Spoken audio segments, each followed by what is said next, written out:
Wax Up, le podcast qui vous éclaire sur Carbone Zéro la radio, en partenariat avec Enerlis.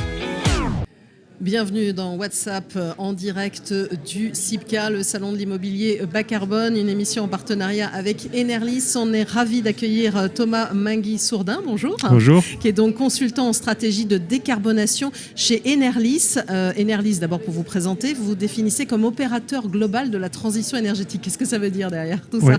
Tout à fait, on se définit opérateur global de la transition énergétique, c'est-à-dire qu'on est présent du début de la chaîne, c'est-à-dire de la conception de la stratégie à sa réalisation et à son financement. C'est un petit peu notre vision, c'est-à-dire qu'aujourd'hui, on est dans des délais qui sont relativement courts, notamment de la transition énergétique, mais aussi de la décarbonation. Donc en agrégeant toutes ces compétences et en accélérant un petit peu les procédés, on va permettre à la fois de mesurer, de réaliser l'action et aussi de la financer, parce que vous avez toujours l'enjeu des coûts. Donc l'enjeu des coûts et de la rénovation énergétique, on sait à quel point c'est un enjeu majeur dans le bâtiment. Et il faut évidemment mettre en place une stratégie bas carbone. Alors comment rendre justement l'existant moins énergivore et moins émetteur aussi de gaz à effet de serre ? Alors c'est vrai que c'est une grande question. Nous, on s'appuie sur 3 piliers généralement, qui sont premièrement la performance énergétique du bâtiment, donc notamment l'efficacité énergétique, les énergies renouvelables, donc l'installation par exemple de solaire, et la mobilité durable, donc notamment les bornes électriques, etc. Et de façon générale, en fait, les bonnes pratiques, vous avez 3 axes même. Le premier axe, ça va être l'efficacité énergétique. Donc concrètement, je fais autant avec moins. Donc par exemple, ça va être si je réduis mes consommations de chauffage, j'éteins mes lumières la nuit. Éventuellement, je fais du relampage, donc je change mes tubes fluo en LED, des choses concrètes comme ça. Je peux avoir aussi la partie production d'énergie renouvelable, je parlais du solaire tout à l'heure, et enfin j'ai la partie qui se développe en ce moment et dont on parle beaucoup, qui est la sobriété, qui commence à arriver et qui est le changement des pratiques. Le changement des pratiques, changement des usages. Alors est-ce que c'est si facile que ça aussi à mettre en place sur de l'existant ? Vous parlez de photovoltaïque, on peut faire le choix d'installer des panneaux même sur un bâtiment relativement ancien ? C'est faisable ? Ah oui, oui, complètement. Alors c'est faisable et c'est même recommandé surtout en ce moment avec les prix de l'électricité qui s'envolent et qui atteignent 1 000 € le mégawattheure. Donc oui, c'est faisable et ça va même devenir presque obligatoire. Aujourd'hui, la Commission européenne commence à travailler sur REPowerEU qui devrait imposer à terme de mettre des panneaux solaires sur plus ou moins tous les bâtiments à horizon 2027. Voilà, parce qu'il y a un grand enjeu, on va dire, au niveau des toitures et ce plan REPowerEU, il est là aussi pour répondre à la problématique de la crise énergétique qu'on connaît actuellement.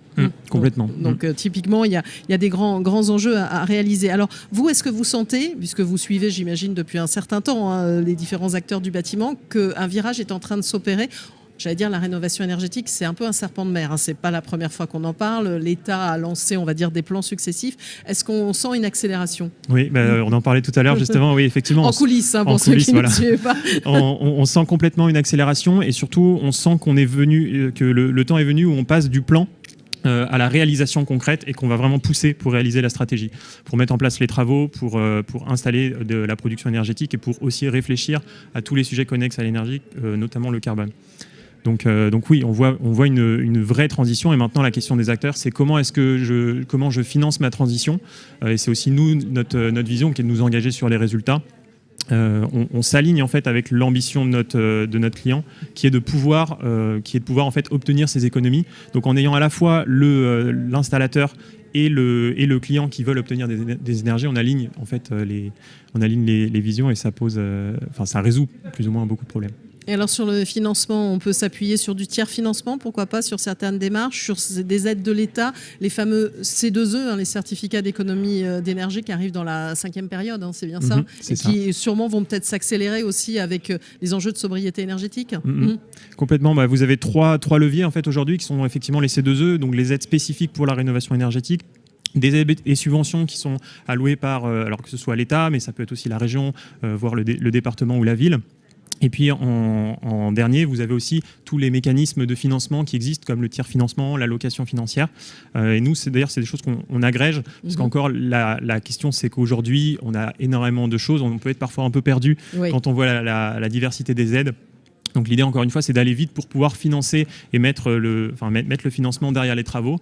Si vous alignez à la fois le financement extérieur le financement des aides de l'État et les économies d'énergie, on arrive à des travaux qui sont rentables. Oui, parce que le grand enjeu dont on parle souvent, c'est le retour sur investissement, qui peut finalement être relativement court, parce que c'est souvent difficile de se dire je vais mettre pas mal d'argent, mais il va falloir aussi qu'il y ait vite un retour, parce que toujours la même chose, dans le contexte de crise actuelle, c'est pas simple. Alors vous parlez de retour sur investissement, c'est intéressant effectivement. Moi j'essaie d'apporter deux autres choses qui sont premièrement le prix pivot de l'énergie, c'est-à-dire à partir de quel prix de l'énergie mes travaux sont intéressants, à horizon 5 ans, à horizon 10 ans. Ça c'est pour mettre en place une stratégie. Souvent par exemple on tombe sur un prix de l'énergie à 200 euros le mégawattheure. Vous dites à horizon 2025, à horizon 2030, est-ce que c'est crédible d'avoir un prix supérieur à 200 euros le mégawattheure? Aujourd'hui moi je pense que oui. Et la deuxième chose, c'est le prix par tonne de carbone évité, encore à horizon 5 ans, à horizon 10 ans. Et aujourd'hui, ce prix pour les travaux, il est négatif. Voilà, très souvent. Quand on dit souvent que le prix de l'action est plus important, le prix de l'inaction est très lourd et que le prix de l'action, peut être plus intéressant. Et quand on parle de rénovation aussi, là vous avez parlé des bâtiments, comment on peut faire de la performance énergétique, installer notamment des panneaux solaires. Les usages aussi, c'est quand même majeur aussi là-dedans. Est-ce que ce sont des axes sur lesquels vous travaillez aussi chez Enerlis ? Alors bien sûr, on y travaille. En fait, on a à la fois la partie infrastructure qui nécessite une expertise très concrète, mais aussi la partie comportementale. Et là, c'est aussi plus moi la partie sur laquelle je travaille en tant que consultant climat. Enfin, consultant en décarbonation, on agglomère en fait maintenant les deux. Pourquoi ? Parce que, d'accord, on va faire 70%, voire 80% avec de l'infrastructurel, mais il y aura toujours 20% de comportemental et d'action des utilisateurs, que ce soit dans l'utilisation de l'éclairage, dans l'utilisation éventuellement de la cuisine, que ce soit d'ailleurs du résidentiel ou du tertiaire, dans l'utilisation des appareils électroniques, etc.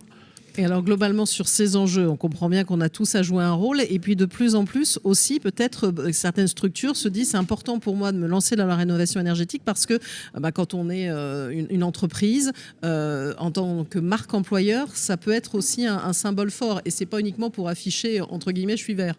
Complètement. Et nous, justement, ce qu'on essaie de plus en plus proposer, c'est de bien comprendre en termes d'ordre de grandeur, de pas seulement dire voilà, j'ai remplacé mon papier par, du papier recyclé, mais de vraiment dire mon activité a enclenché des actions de décarbonation qui vont me permettre de réduire de 20, de 30, de 40% mes émissions de gaz à effet de serre. Et aujourd'hui, c'est ça que d'ailleurs, notamment les jeunes attendent de la part de leur employeur, c'est qu'on leur présente des choses qui soient quantifiées et qui soient crédibles.